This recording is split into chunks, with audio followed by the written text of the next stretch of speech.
कि बेटा ज्यादा नमक मत खाओ, हड्डियां गल जाएंगी, ये अपने घर में बोला जाने वाला सबसे प्रमुख वाक्य है।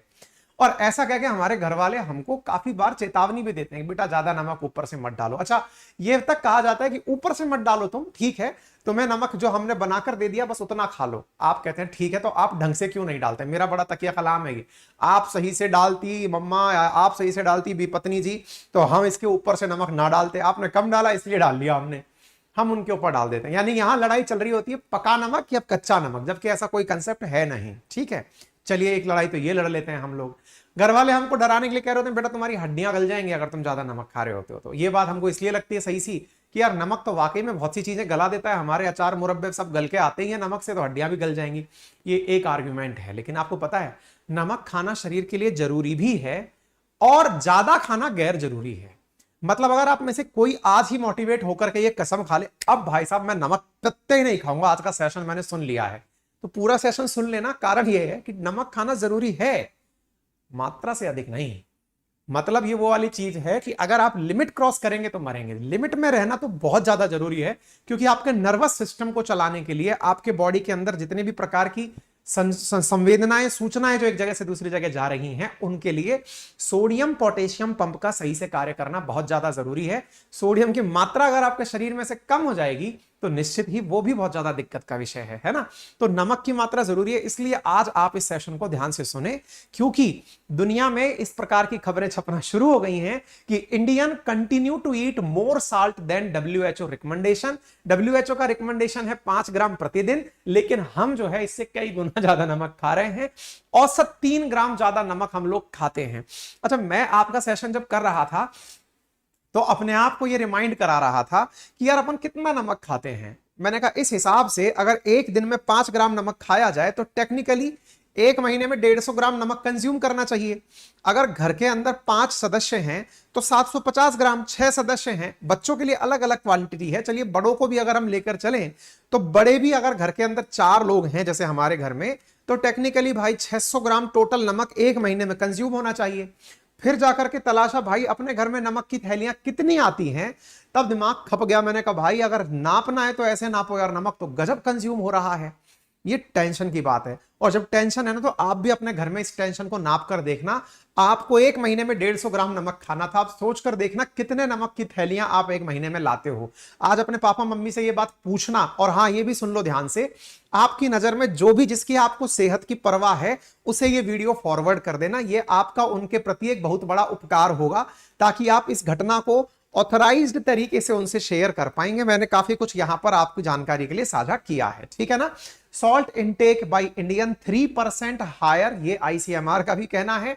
और क्या किया जाए, कैसे कंट्रोल किया जाए, ये मैं अब आपको यहां से आगे बताने वाला हूं, है ना। तो कृपया करके गुजारिश है कि आज इसे आप स्टेटस लगाइए, अपने घर वालों से शेयर करिए, परिवारजनों से शेयर करिए। नेचर पोर्टफोलियो नाम की एक खबर संस्था है जहां पर यह खबर छपी, जिसमें यह कहा गया कि जो नॉन कम्युनिकेबल डिजीजेस हैं उनके अंदर जब सर्वे किया गया तो यह पाया गया कि एवरेज इंडियन जो है वो 8 ग्राम के अराउंड नमक खा जाता है, जबकि कायदे से 5 ग्राम नमक उनको खाना चाहिए था। सर टेस्टिंग कैसे करी इस बात की कि कितना नमक खाते हैं? अच्छा, कईयों को यह लगता है कि नमक के बारे में सूचना पता चल गई तो नुकसान क्या है, पहले यह बताओ। हमने अब तक जो सुना है उसके अलावा कौन सा नुकसान है जो आप बताने वाले हो? तो देखिए, रिसर्चर्स का कहना है कि 3000 वयस्क लोगों के मूत्र में सोडियम की जांच की गई।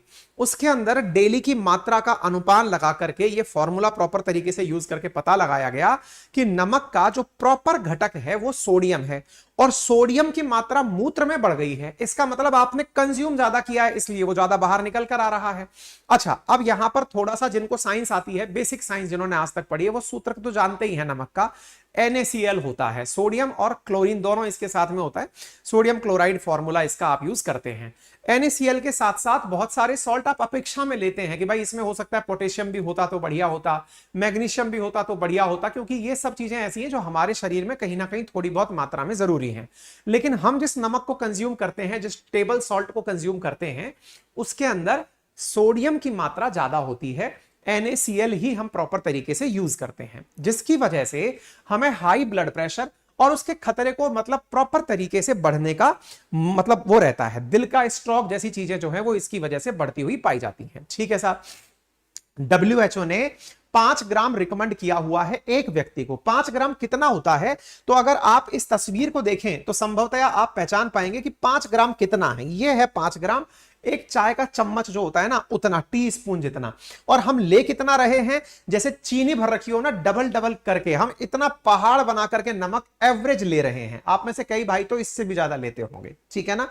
इससे क्या क्या परेशानियां हो सकती हैं अगर मैं उसके बारे में बात करूं तो सबसे पहली चीज समझिएगा, मैंने जो मेरे काम की समझी ना वो तो ये थी।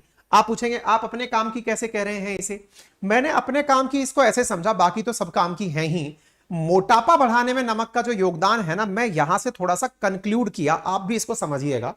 असल में जब हम नमक बहुत ज्यादा खा रहे होते हैं तो हमारी जो किडनी है ना, वो एक्सेसिव लिक्विड को जो हमारे शरीर में है उसे बाहर निकालना रोक देती है। क्योंकि पानी के कारण सॉल्ट जो है ना हमारे शरीर के अंदर, टू मच सॉल्ट अगर है हमारे शरीर में तो हमारी किडनी को वो एक्सेस लिक्विड जितना भी शरीर के अंदर पानी है, अत्यधिक जो वाटर है, उसको बाहर निकालने से रोक लेती है, जिसकी वजह से हमारा शरीर ज्यादा पानी रोकने लगता है। और ऐसी स्थिति में हमारी किडनी पर तनाव आने लगता है, जिसकी वजह से किडनी की परेशानियां होने लगती है और इवेंचुअली किडनी फेलियर हो जाता है। किडनी फेलियर तो ये एकदम एक्सट्रीम एंड है, लेकिन इससे पहले वाला जो फेज है ना, मोटापा। देखिए हम सबके शरीर में मेजॉरिटी यानी 50% से ज्यादा जो हमारा वजन है ना, वो कहा जाता है कि लिक्विड फ्लूइड का है, जिसमें पानी की मात्रा बहुत ज्यादा है। पानी का शरीर में जितना कंजप्शन जरूरी है उतना ही उसका निकलना जरूरी है। आप और हम जो आजकल की लाइफस्टाइल जी रहे हैं, जिसमें फिजिकल वर्कआउट कहीं साइड में छूट गया है, हम मैक्सिमम टाइम, जैसे मेरा जैसा आदमी एसी कमरे में बैठा हुआ है, समय निकालकर एसी ऑफिस में बैठा है, एसी दफ्तर में बैठा है, एसी गाड़ी से ट्रेवल कर रहा है, ये सब जो चल रहा है, इसके चलते हमारी लाइफस्टाइल में पसीना बाहर बहाना एक प्रक्रिया से बाहर हो गया। तो हमारे शरीर से पानी किस तरह से बाहर निकल रहा है? या तो एसी जो पानी सोख के बाहर निकाल रहा है उससे पानी बाहर निकल रहा है, या दूसरा हम वॉशरूम जाकर के, यूरिनल जाकर के जो पानी बाहर निकाल रहे हैं, बस वही है। हमारा शरीर अपने आप से जो पानी लेकर बैठा है, नमक ज्यादा खा लिया, पानी अंदर शरीर में इकट्ठा होता जा रहा है, वेट का एक बड़ा हिस्सा पानी बनता चला जा रहा है। तो एक चीज तो ये है जिसकी वजह से किडनी पर परेशानी आती है। और ये चीज मैंने मतलब पर्सनली, क्योंकि मैं इस दौरान वेट लॉस जर्नी पर हूं, मैंने काफी लंबे समय से, मतलब अब तो शायद 6ठा महीना चल रहा है, अप्रैल से शुरू किया था, अप्रैल मई जून जुलाई अगस्त सितंबर, हाँ 6th मंथ है मेरा ये, और ऑलमोस्ट मैं 28 kg अभी तक रिड्यूस कर चुका हूं। तो ऐसी स्थिति में मैंने वेट लॉस जर्नी में ये फील किया है कि पानी है ना, वो वजन में एक बहुत बड़ा रोल प्ले करता है। तो इस चीज को आप थोड़ा ध्यान से देखिएगा भाई। बाकी भी चीजें हैं काम की, अब वो भी सुन लीजिए। बात कर लेते हैं दिमाग की, जहां से ये सब चल रहा है, जहां से आप मुझे सुन रहे हैं, आप सब लोग इसको समझेंगे, वो सब चीजें सुनिए। ज्यादा सॉल्ट उपयोग करने से क्या होता है, जो आर्टरीज हैं, जो धमनियां हैं, जो यहां तक दिमाग तक खून लेकर जाती हैं। देखिए पहले ये समझने का प्रयास करते हैं, अपने शरीर में ये जो मशीन लगी है ना, जो पंप लगा हुआ है, जिसे आप हृदय कहते हैं, इसका काम है आपके शरीर के सभी अंगों तक स्वस्थ खून पहुंचाना। आप पूछेंगे स्वस्थ खून क्या होता है भाई? देखिए खून असल में एक प्रकार का, समझिए, वो तरल संयोजी ऊतक है जो आपके शरीर के विभिन्न हिस्सों तक ऑक्सीजन पहुंचाने का कार्य कर रहा है। हमारी प्रत्येक कोशिका को जीने के लिए ऑक्सीजन की आवश्यकता है। हम जब सांस लेते हैं, सांस लेने से हमारी सांस हमारे फेफड़ों में भरती है। फेफड़ों के चारों तरफ बहुत छोटी छोटी बारीक बारीक जो शिराएं, रक्त की धमनियां जो सब लगी हुई हैं, वो सब उस हवा को जो हमने अपने फेफड़ों में भरी है अपने पास ग्रहण कर लेती हैं। वहां से ग्रहण हुई ऑक्सीजन इस हृदय के माध्यम से पंप होकर हमारे विभिन्न शरीर के अंगों तक पहुंचती है। उनमें से majority of the oxygen consume की जाती है दिमाग के द्वारा, क्योंकि यही सबको इंस्ट्रक्शंस दे रहा होता है। यानी फेफड़ों के थ्रू आई ऑक्सीजन हृदय ने पंप करके पहुंचाई दिमाग तक।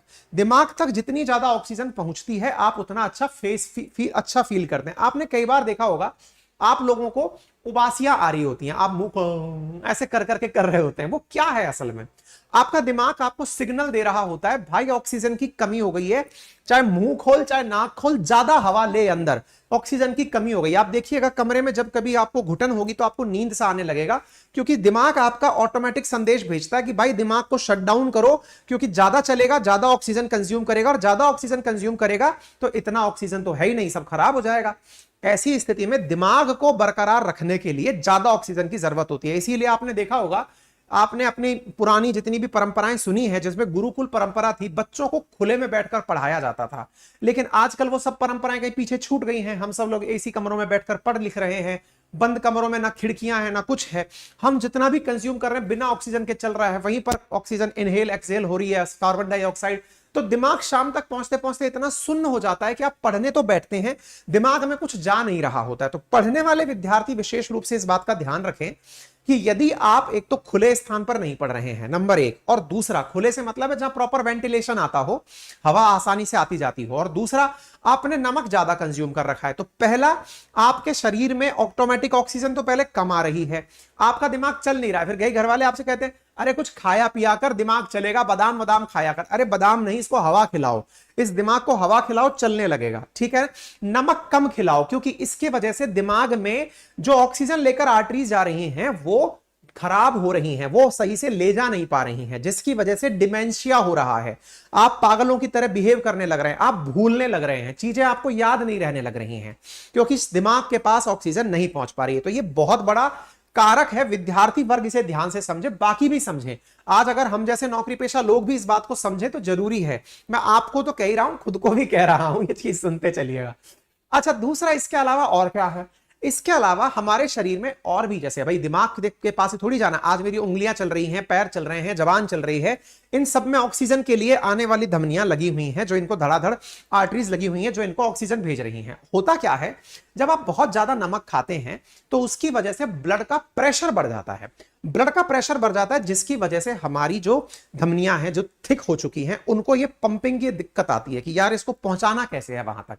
इसकी वजह से हमारे पास कई बार क्या होता है, ब्लड प्रेशर बढ़ने से क्रिटिकल ब्लड फ्लो में जब ऑर्गन्स तक नहीं पहुंच रहा होता, तो कई बार लोगों को ओल्डरली एज में, जब मान लीजिए कि वो 50-60 साल से ऊपर जा रहे होते हैं, तो कई बार आपने सुना होगा कि किसी को लकवा आ गया, कई बार किसी को सुना होगा कि भाई उसके शरीर में कोई सी अंग ने काम करना बंद कर दिया। तो उसके पीछे का कारण क्या है, प्रॉपर तरीके से ब्लड वहां पर सर्कुलेशन में था ही नहीं। केवल ऐसा नहीं होता है, बहुत सारे फैक्टर जिम्मेदार होते हैं। मैं कोई डॉक्टर नहीं हूं, मैं जो आपको ज्ञान दे रहा हूं पढ़ा पढ़ाया ज्ञान है, इधर उधर से सुना सुनाया ज्ञान है, कुछ मैंने इस तरह की चीजें पढ़ ली हैं, वो आप तक बता रहा हूं। आप डॉक्टर से कंसल्ट कर लीजिए डॉक्टरी ज्ञान के लिए।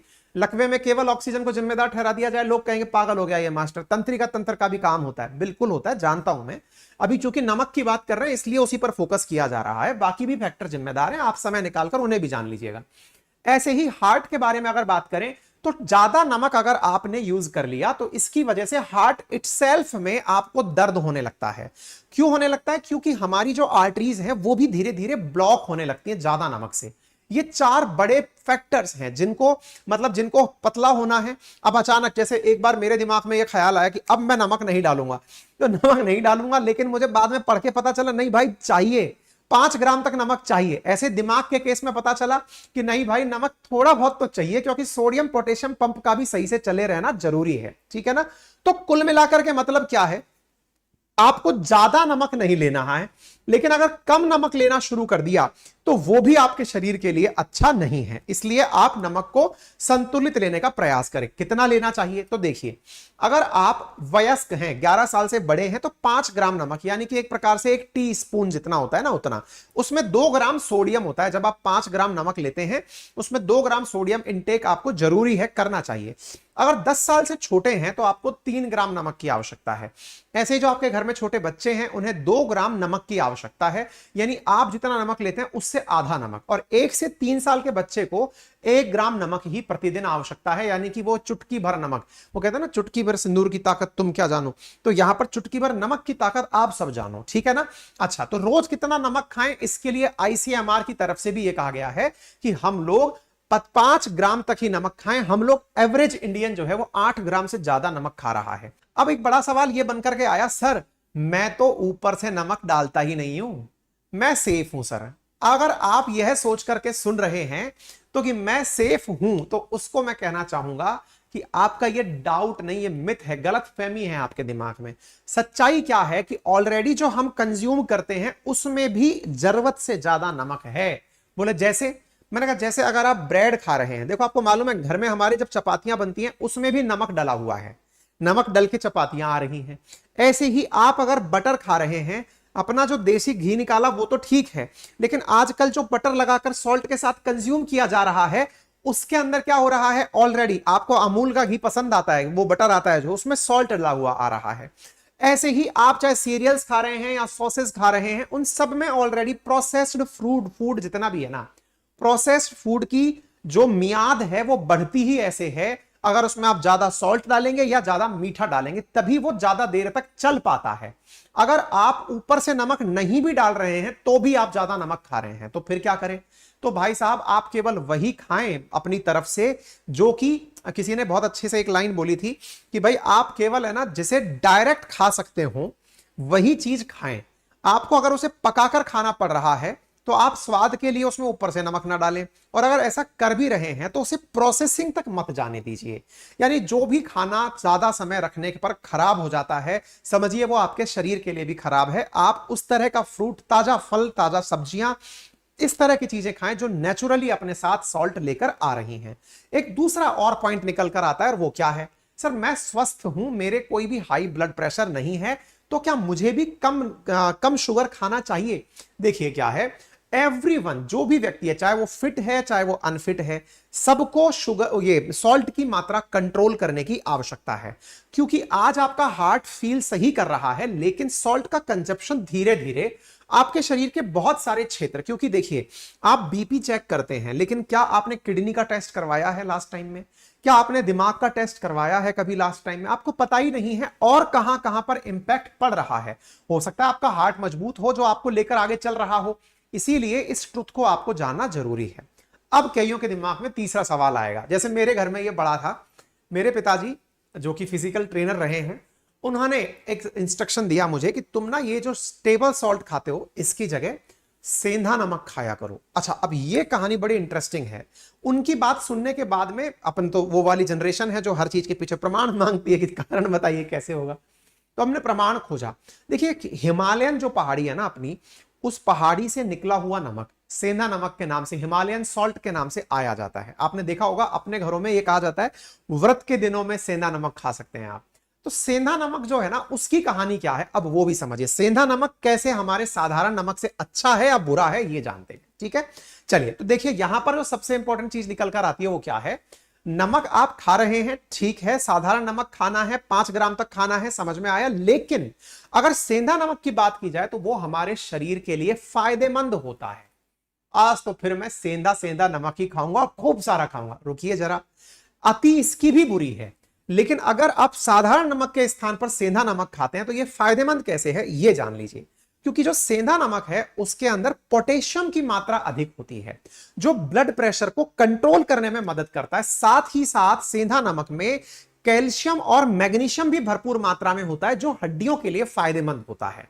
यह कोलेस्ट्रॉल को भी कम करने में मदद करता है। और साथ ही साथ जो हृदय रोगी हैं या हाई ब्लड प्रेशर वाले रोग हैं या डायबिटीज वाले जो लोग हैं, उन्हें सेंधा नमक का सेवन करना चाहिए। साधारण नमक की तुलना में सेंधा नमक ज्यादा बेहतर पाया गया है।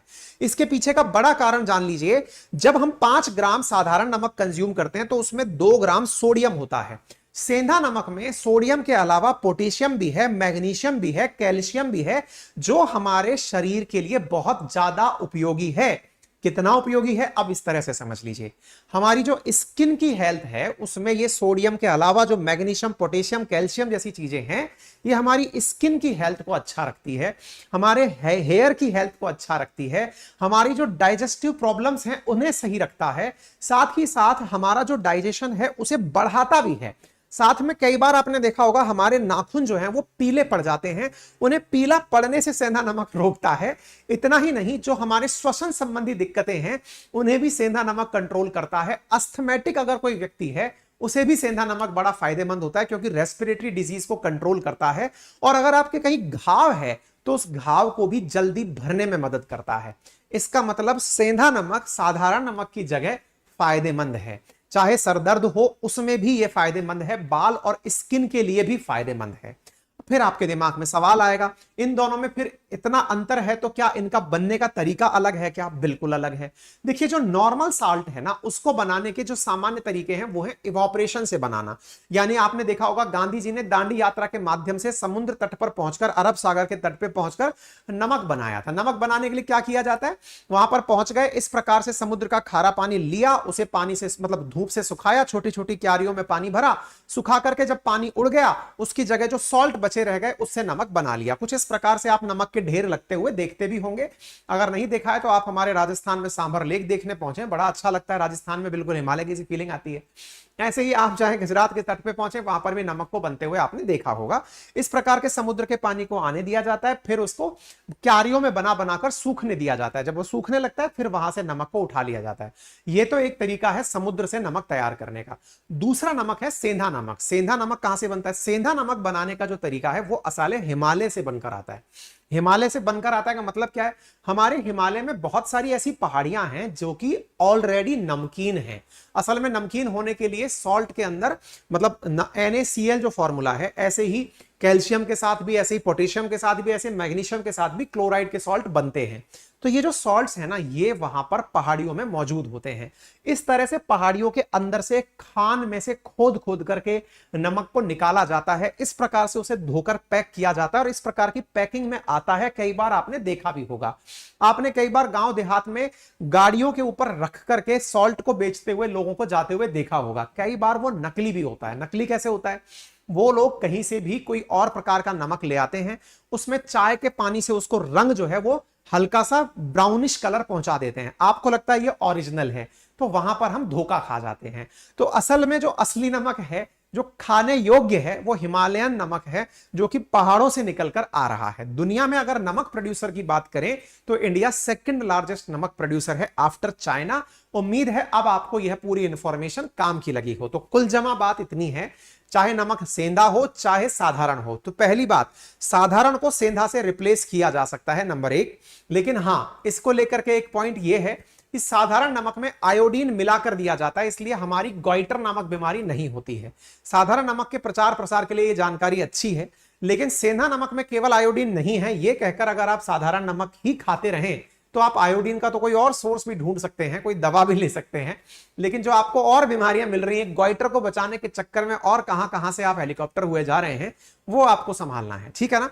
फिलहाल के लिए इतनी ही जानकारी है। आप सबसे गुजारिश है कि अपने जिनका भी आप हमदर्द हैं, जिनके लिए भी आप अच्छा सोचते हैं, उनसे यह वीडियो ज्यादा से ज्यादा शेयर करें, सब्सक्राइब करें इस चैनल को।